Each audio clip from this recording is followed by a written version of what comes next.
this stuff, the split tube, it's a bit of a pain in the ass, but there is a technique to getting this stuff onto your 3D printer, and I'm about to show you how. First of all, I've got a whole bunch of cables here, and usually running these things in split tube is an absolute pain. What I've actually done is I've run all the cables up a small spanner, roughly large enough to fit through any of the connectors that might be along the length of the cable. And I've run it all the way through to the end, basically to where I want to start the whole process.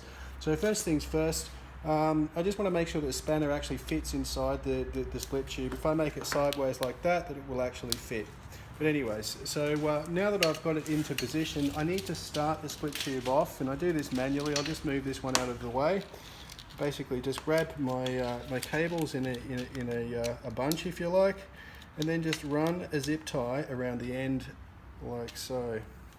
And this is basically just going to hold all the cables in at the start and make sure that they don't fall back out once we've got them in place.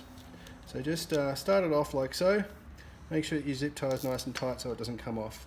From here on in, it's just a matter of basically, well, give yourself enough slack first, Dan.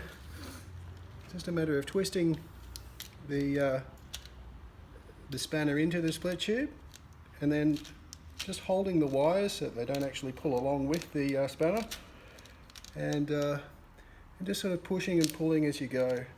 This is by far the easiest way of doing this process. It's still a little bit fiddly, but it's certainly a lot easier doing it this way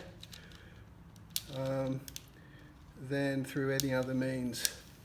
So as you can see, as I sort of move along, the split tube sort of opens and closes on itself. It might be a good idea as you move along, every sort of so many centimeters, just stick a zip tie. But you can see how quickly and easily, well, quickly I should say, not necessarily easily, but quickly, this cable is going into the split tube using this method. It's not perfect, but it's certainly a lot easier than jamming out all the cables in one by one. So basically continue that along the length of the cable. You may find that there are connectors sort of halfway.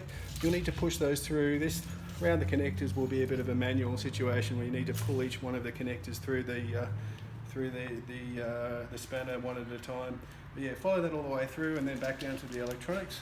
Should probably take you about 5 minutes to finish the whole lot, as opposed to previous method of just jamming it in. Could take you hours. So anyways, hope that helped. Talk to you soon.